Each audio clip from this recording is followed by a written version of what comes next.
Selamat malam kawan-kawan. Yuk kembali lagi bersama kita. Ya, keren sekali Anda. Kalau Anda tertawa. Jadi malam ini kita akan berbicara soal kemistisan di suatu daerah ketika saudara Apriansa ini ke daerah kabupaten untuk mengecek rekan-rekannya di sana sedang KKN mengabdi pada masyarakat apa kalau kita bilang Bang ya, masyarakat apa ya? pengabdian masyarakat Ya, desa. masyarakatnya masyarakat apa, marginal kah? Apakah dalam kategori apa Bang kalau di psikolog Bang? Ya, masyarakat Yang masih di kabupaten lah ya. susah untuk mengkategorikan. Iya, karena kita nanti takutnya kita menjudge salah satu daerah di sana Bang ya. Nanti dituntut orang Iya. kan. Anjay, ngeri banget. Ya, kan sama media kan. Nah, jadi Bang, saya kan Abang pernah cerita. Tolong suaranya tuh agak diapain ya. Kalau bisa ada suara ketawa-ketawa juga gitu. Jadi pengalaman Abang ini sewaktu Boleh sambil merokok? boleh. Channel kita bebas asal jangan ngesek aja di sini. Oke, siap. Jadi ketika Abang ini ke suatu daerah di Sumatera, kebetulan itu di daerah di tengah-tengah di Pulau Sumatera, sekitar jam berapa? Ba'da maghrib. Ba'da maghrib. Kita start dari kota ya. Dari kota itu start jam 8 pagi atau jam 9 lah. Jadi sampai di suatu kabupaten itu Sampai di tempatnya itu sekitar jam 5 sore. Tapi kan karena yang dibawa ini kawan-kawan mahasiswa banyak, jadi nurunin barang dulu, kemudian yang kita antar sampai di tempat barangnya turun, kemudian yang mau pulang kan butuh proses angkat barang, kemudian banyak lah yang dikerjakan sehingga start lagi dari tempat itu pas azan maghrib. Perjalanannya udah gak bagus emang kan. ya, jalannya gimana Bang, kondisi jalan Bang kalau kita bisa? Kalau kondisi jalan menuju tempatnya itu dibilang jelek ya nggak jelek-jelek amat, tapi rutinnya itu melewati hutan segala macam lah. Mungkin kalau orang cerita mengenai KKN Desa Penari mirip-mirip lah. Kalau kita bisa deskripsikan Bang, perjalanan dari suatu titik yang ramai pada titik desa tersebut Bang, Kalau itu gimana Bang? Berapa jam dibilang perjalanannya Bang? sepi, nggak sepi-sepi amat. Tapi karena ini desa terakhir lah untuk posko KKN, jadi memang untuk sampai ke desa tersebut kurang lebih ada 30 menit jalan di hutan, nggak ada rumah penduduk. Itu malam Bang? Pasti. Ya habis maghrib. Habis maghrib ya? Itu kan habis maghrib pasti ada orang Bang.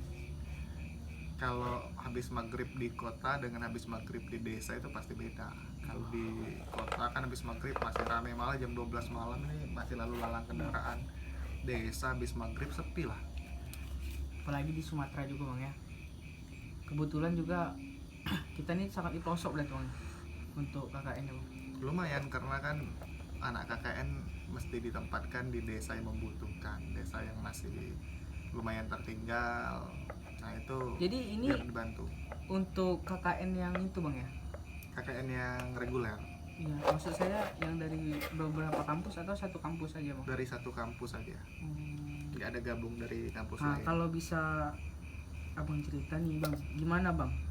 Saya dengarkan dari Abang kebetulan ada hal-hal yang berbau mistis dunia lain yang sangat menggelegar pada waktu itu, dan Abang kabarnya bulu Abang tuh merinding. Saya ini merinding ini. Sebenarnya nggak enak mau diceritain kan hal-hal yang kayak gitu, tapi ya apalah, kita berbagi pengalaman biar kawan-kawan yang lain kalau mau KKN bisa dijadikan pelajaran. Iya. Jangan sembarangan lah, gitu ya. Itu gimana Bang? Jadi awalnya itu dari mahasiswanya nggak cerita ke kita. Mereka itu ada permasalahan sebelumnya sewaktu proses melaksanakan KKN, ada yang kesurupan segala macam, itu dirahasiakan, diam. nggak ngasih tahu ke pihak kampus, nggak ngasih tahu ke pihak dosen pembimbing.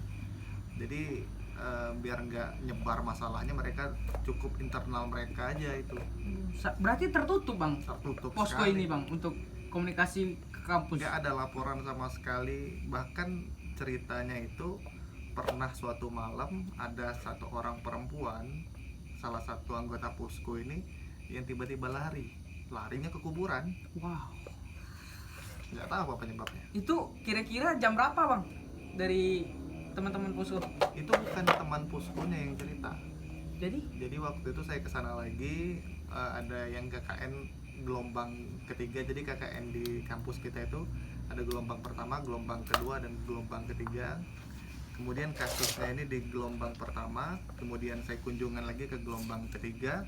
Nah, sewaktu kunjungan ke gelombang ketiga, itu salah satu warga itu cerita, dulu si A pernah lari ke kuburan gini. Wah, kok saya baru tahu. Waktu gelombang kedua itu? Waktu gelombang ketiga diceritain kasusnya kasus di gelombang satu. Nah, gelombang satu nggak ada laporan sama sekali, silent banget ya. Berarti hebat banget kawan-kawan ya. Nah itu bang, jadi gimana abang bisa tahu itu? Keanehan mulai muncul itu sewaktu udah naik bus, mulai jalan. Mungkin berapa jam perjalanan kira-kira dari desa ke kabupaten, kemudian kabupaten ke kota kita? Desa ke kabupaten mungkin akan waktu 40 menit lah ke ibu kota kabupaten. Kemudian dari ibu kota kabupaten sampai ke kota kita itu 5-6 jam lah kalau nggak macet. Ke mobil tuh bang ya? Mobil bus. Nah, kalau bus ya mungkin lebih lah, 6-7 jam lah. Nah, baru jalan sekitar 5 menit karena kondisi maghrib. Ada salah satu mahasiswi ya, perempuan, itu doa. Iya. Ya kita yang nggak ngerti apa-apa mungkin mikir positif ya, mungkin dia doa untuk keselamatan. Oke lah, kita cuek segala macam. Cuman doanya nggak selesai sampai 15 menit. Aneh kan, doa apa sepanjang ini? Apa maksudnya kedengaran ke teman-temannya? Doanya itu kedengaran, mungkin satu bus kedengaran dia doa. Besar juga berarti suaranya. Lumayan, bisa kedengaran dari depan sampai ke belakang kan. Cuman lama-lama suaranya makin besar ya, yang lain curiga. Iya. Ini anak ngomong baca doa kok makin lama makin lantang. Iya. Kemudian dilihat lagi, wah ini nggak beres. Abang lihat matanya, lihat. Ya udah lihat gesturnya tatapan kosong, kemudian muka pucat. Nah ini nggak beres, kesurupan. Kemudian ada kawan yang ngerti masalah mistis lah gitu ya. Bilang, bang kita tunggu, kalau sudah lewat kabupaten biasanya udah gak ikut lagi. Berarti jaraknya berapa kabupaten untuk ke kota bang? Dua. 3 kabupaten lah, 4 lah. 4. Masuk kabupaten yang biasa ini ya. 4 kabupaten berarti ya. Berarti dalam perjalanan dari kabupaten yang KKN ke kabupaten sebelah. Iya, itu kejadiannya gimana bang? Itu selama di bus ya histeris lah kita. Anak ini teriak-teriak segala macam. Takutnya kalau dia kesurupan di rumah kan bisa dipegang. Iya. Kalau kesurupan di mobil, bayangin sopir bus diterkam. Berapi. Kita bukan takut kesurupannya, malah meninggal semuanya. Kan lucu. Masa gara-gara kesurupan satu bus meninggal, kan nggak seru lah, nggak enak masuk berita kan. Jadi sampai di perbatasan kabupaten kok nggak sehat-sehat, ya udahlah kita ambil inisiatif sampai di kabupaten sebelah istirahat. Nah, awal malapetakannya itu di situ. Sebenarnya gitu puncaknya Puncaknya di situ. Kebetulan kita berhenti jam berapa tuh bang? Kira-kira? Berhenti itu sekitar jam 9 malam. Itu masih rame bus-bus dari desa-desa yang lain, kota-kota lain, ngeliatin ini ada apa segala macam. Ya kita bilang ini kayaknya kurang sehat, kurang fit, sakit. Kita nutupin juga lah biar yang lain nggak terlalu cemas, nggak kepikiran nanti gara-gara satu anak ini yang lain malah kesurupan semua. Kan biasanya di Indonesia ini aneh, bukan flu aja yang bisa nularin penyakit, tapi kesurupan bisa nular juga. Berarti dalam kurun waktu dari lokasi ke kabupaten sebelah sekitar 3 jam, 2 jam. 2 jam. Berarti Selama di mobil selama 2 jam itu kesurupan. Kesurupan. Gimana Bang kondisi teman-teman?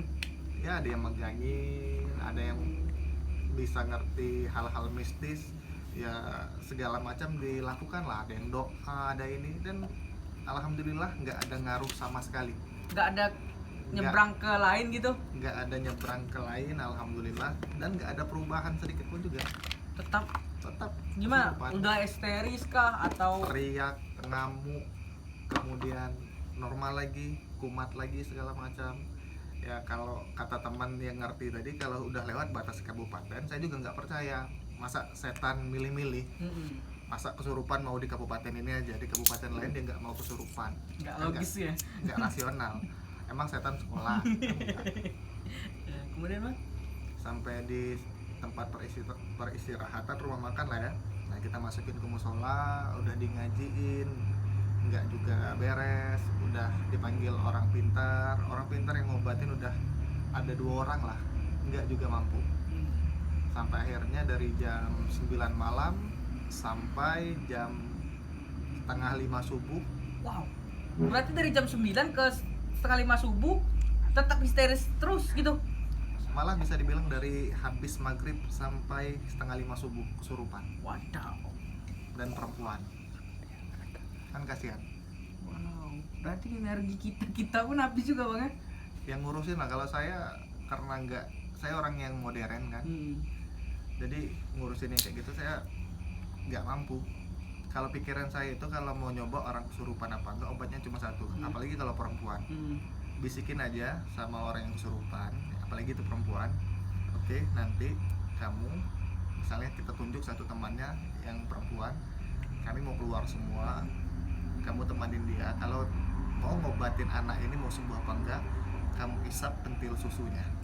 Kalau dia benar-benar kesurupan, pasti dia mau pentil susunya diisap. Tapi kalau dia kesurupannya pura-pura, nggak akan mau. Orang gila mana yang mau pentil susunya diisap sama teman sendiri, ya kan? Ya kan, logisnya gitu. Apalagi kalau laki-laki, bilang aja, nah ini kawanmu kesurupan, udah dukun segala macam nggak mempan, nah nanti suruh kawanmu yang laki-laki ya isap buah pelirnya. Pasti sadar, yakin. Jadi ini nggak bohong berarti? Nggak bohong, karena yang sudah hafal Al-Quran kan, kebetulan ada mahasiswa kita yang habis, bacain surat ini, surat itu, segala macam, doa ini, doa itu, nggak ada ngaruh sama sekali. Wow. Jadi gimana Bang? Maksudnya panggil beberapa dukun dari itu Bang? Nah kebetulan kan ada banyak mahasiswa dari kabupaten tempat kita singgah itu, akhirnya minta mereka komunikasi, ada orang pintar nggak di sini. Akhirnya dihubungi lah, ada beberapa orang pintar, datang 2 orang. Berapa ya Bang? STLR, S3, S4. Orang pintar di sini mungkin udah S-nya udah berlipat-lipat lah. Terus? Nah, ya kemudian diobatin sampai setengah 5 subuh baru beres. Cuman sambil nunggu dari jam 9 sampai setengah 5 saya korek-korek informasi lah. Kenapa bisa kesurupan? Tapi tetap aja mereka ini silent. Opor-oporan lah gitu. Si A bilang si B yang paham itu Pak, si B bilang si C yang paham. Jadi kalau kita sudah nanya ke orang 1 kali diopor-opor kayak gitu kan, kita kayak orang bego. Mending nggak usah. Udah terserah, itu temanmu kok, kita cuma mau bantu, kalian nggak mau. Tapi yang pernah saya dengar itu katanya, masa iya sih nggak logis, katanya ada salah satu teman puskonya yang pakai pemanis. Jadi ada yang iri segala macam, ngirim ini ngirim itu, akhirnya kesurupan kawannya. Itu satu versi yang kedua bilang ada yang nuntut ilmu di sana, akhirnya kawannya kesurupan. Apa dia disapa gitu? Alah. Ada juga yang bilang awalnya bukan si anak ini yang kesurupan, kemudian akhirnya sudah beberapa orang yang kesurupan, anak ini yang terakhir kesurupan, tapi ada beberapa orang temannya itu yang sudah dikasih ilmu sama orang desa sana untuk ngobatin. Tapi memang iya kayak di film-film vampir gitulah, mau pakai atraksi. Teman satu posko. Tapi gimana, mental nggak dia Bang? Nggak ada pengaruh, cuman kayak orang acting. Gini-gini. saya pribadi ingin ambil kayu, pukul kepalanya, kau gila kah? Yang kayak ginian kok dipakai. Kita kan dari kampus Islam, nggak ngerti lah yang kayak gitu. Jadi gini bang, sudah selesai dari jam 4:30, kita boleh berangkat lagi atau gimana bang? Nunggu ini, saya bilang ke sopir gimana, Mas kita berangkat apa enggak? Sopirnya bilang gini aja Pak, baiknya kalau kita berangkat sekarang, kalau dia kesurupan lagi gimana? Ya udah, ambil jalan tengah, win-win solution. Jam 7 pagi setelah matahari benar-benar muncul, kita berangkat. Ya alhamdulillah 2 jam perjalanan aman. Lewat 2 jam kesurupan lagi. Mantap. Nah, dan ternyata setelah 2 jam perjalanan kesurupan lagi, kita mampir lagi di salah satu kabupaten. Udah 1 jam, udah hampir udah dekat lah ke tujuan kita, kira-kira 1 jam perjalanan lagi nyampe. Tapi nggak mengambil resiko daripada kecelakaan satu mobil ya. Mampir rumah makan, istirahat di situ, baru minta tolong lagi sama warga sekitar. Nah akhirnya di situ baru. Gimana bang? Cara ngobatinnya lah kira-kira. Lebih gimana kalau abang nyaksikan? Kali itu saya lihat sendiri karena saya yang komunikasi. Ya bapak itu ngobatinnya cuman disendi-sendinya tarik, cuman si anaknya teriak-teriak. Oh ini kuntilanak katanya. Ini udah berapa banyak yang ikut ini? Iya, kuntilanak katanya yang ikut. Kira-kira berapa makhluk? Lupa saya, yang jelas lebih dari 1. Dari kabupaten asli ke kabupaten iya, sebelah? banyak yang ikut. Waduh. Di Bersambut-sambutan dia jalan. bang ya? Jadi sekre. Ibarat jadi mobil bus itu, ayo mampir yang mau ikan, ayo Jambi gitu kan. Nah di situ baru lepas. Nah, kasihan sih ngelihat anaknya udah nggak punya tenaga. Kita aja yang laki-laki kalau kesurupan habis lah energi. Kalau dia bohong pasti tenaganya habis bang ya. Nah, Selama dari jam 9 ke pagi gitu. kasihan. Nggak rasional juga kan? Masa mencak-mencak gitu kan? Nah, jadi mungkin pesan yang bisa diambil kalau KKN atau kalau datang ke wilayah yang baru, jangan aneh-aneh lah. Kalau ada hal-hal yang dirasa nggak enak ya cukup doa aja, jangan tingkah laku kita yang berlebihan lah. Kalau kita silent aja lah. Bang, jadi bang kondisi bang dari kabupaten yang terakhir bang, itu anaknya gimana? Alhamdulillah normal, karena tinggal 1 jam perjalanan kan sampai kampus. Saya malah berharap coba kesurupan lagi, udah sampai Jambi. Kampus kita ini ustadz, kiai, buya semuanya ada di sini. Kalau kau kesurupan, ku bawa semua ke guru-guru besar nih, lebih dari orang pintar, profesor banyak di sini. Nah, kita obatin. Dan alhamdulillah sampai ke kampus nggak ada kesurupan lagi. Tapi banyak misteri yang saya nggak mau cari tahu dari pusku yang satu ini. Yang jelas banyak simpang siur informasi yang saya dengar. Jadi saya dengar bang dari abang kemarin, waktu itu Ya, mobil busnya pernah mogok bang setelah ngantar anak itu bang. Gimana bang bukan reaksi? cuma mogok, banyak yang ada yang kecelakaan busnya kita. Habis itu kan ada juga ngantar ke posko gelombang 3 desa yang sama, itu kita Rembet. nabrak mobil kayu. Untungnya kayu yang dibawa mobil truk itu kayu buat dalaman kursi, jadi kayu yang nggak kuat. Kalau sempat kayu balok yang keras Nembus. kepala saya udah jadi kayu. Jadi kejadian-kejadian itu bang, mobilnya gimana bang? Busnya mogok gitu atau gimana? Kalau mogok ada beberapa kali memang bisa mogok. Di dalam hutan itu bang. Kalau saya pribadi pernah bawa mobil. Nah jadi dengar cerita dari yang kepala desa, tempat paling banyak penghuninya itu di gerbang desa. Jadi dia gerbang itu memang aneh lokasinya, tanjakan, jalan jelek. Nah di atas tanjakan gapura, selamat datang desa ini gitu. Jadi mobil saya pernah posisi masuk maghrib ke desa, pas di tengah tanjakan mobil mogok. Bukan saya sendiri, anak posko saya pun pernah pakai Mio mau keluar, 2 orang, sampai di tanjakan mati, nggak mau di starter. Memang agak kacau nih saya kalau cerita, agak naiklah bulu, semua bulu lah yang naik ini. Nggak, kondisi mogoknya gimana bang? Dia mati sendiri. Nggak lagi nyetir, Lagi sendiri. Maghrib. Maghrib 2 kali saya. Pas pulang, nah itu siang. Cuman sekitar udah kelihatan ini, itu gapura mogok, nggak mau hidup mobil lama, baru nyala. Memang saya kalau disuruh ke desa itu lagi sungkan ya. Nah jadi bang, kira-kira itu memang ada bang ya, yang mahasiswa tadi itu dia ke kuburan waktu kesurupan. Saya nggak mau nanya kalau mereka nggak mau cerita, itu kan privasi posko mereka. Jadi di desa itu ada 2 posko. Nah, yang kena ini bukan posko saya, posko sebelah. Posko saya itu malah anak-anaknya ketawa-ketawa tiap malam, sering jalan ke sana ke sini malam-malam. Nggak pernah ada yang ketemu hal yang kayak gitu. Jadi kalau kita memang sopan, terus nggak neko-neko, nggak aneh-aneh, ya insya Allah aman lah. Mungkin kalau posko mereka ini nggak tahu lah apa yang mereka kerjain, makanya bisa kayak gitu.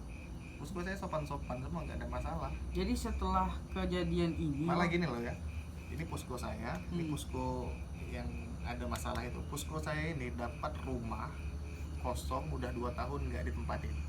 Bayangkan, aman, nggak ada kesurupan.